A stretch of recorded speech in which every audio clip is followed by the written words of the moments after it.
Fade-ins and fade-outs and crossfades are the most basic ways to transition into and out of a scene.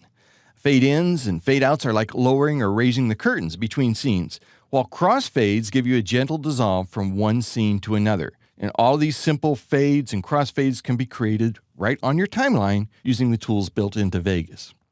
We have two scenes here on our timeline, two events on our timeline, and I would like to create a fade-in for the very first event. Very, very simple to do. I just hover my mouse over the upper left-hand corner of the event. And when I do, I get this little indicator here. It's my fade-in indicator.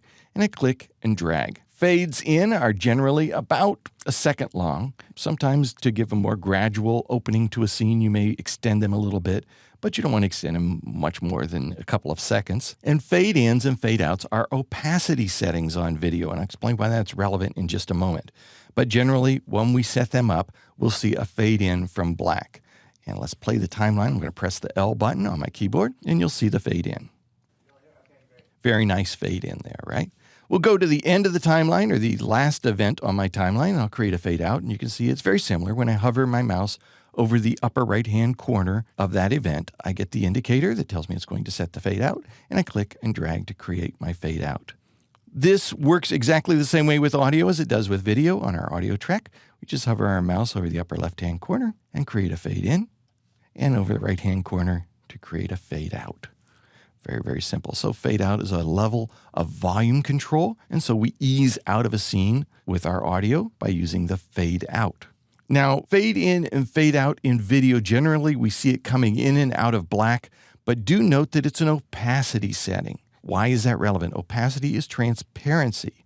So you're not literally fading in from black. The reason why you look like you're fading in from black or fading out to black is because there's nothing on a video track below. But if I were to take a clip here from my project media panel and I were to drag it down above another clip or in another existing event on my timeline, and then I were to drag to create a fade in on this clip, take a look at what happens when I move my playhead over it. It actually looks a little more like a dissolve. And the reason why is because I'm not literally fading in from black, I'm fading in from transparency.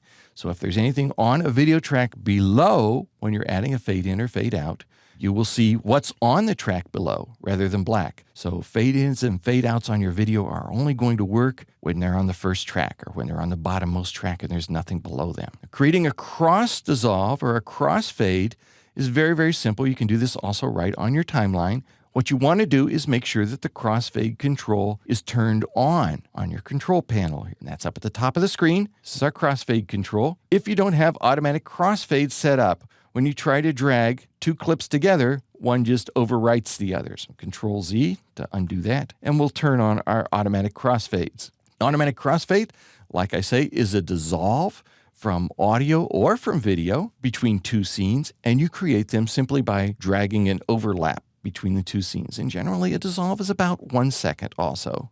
So there you can see there's even an indicator on here to tell you how long the cross dissolve is. In this particular case, it's showing 1 second and 0 frames. You can feel it kind of locked to that as you're creating your crossfade. And now we have an automatic crossfade. If, after you've created a crossfade, by the way, you decide to change it into a transition, you can do that simply by right-clicking on the crossfade, going up here to the very top, and selecting from the library of transitions. Select Insert Other. And now we get our entire library of transitions. These are exactly the same as a list of transitions you'll see on the Transitions panel in the tabbed interface. So I can change this from a cross dissolve, for instance, to a Sony barn door. Click OK, and I have options here for controlling how that barn door looks. Barn doors, of course, as you can see if you look over in the preview panel, are going to slide open to introduce one scene after another. And I can choose from the list of presets here to any kind of look I want. There's one, and we'll close this. And now you see we now have a transition from our crossfade between two scenes. And I'll go ahead and play that. Pressing L to play through the transition. Very nice.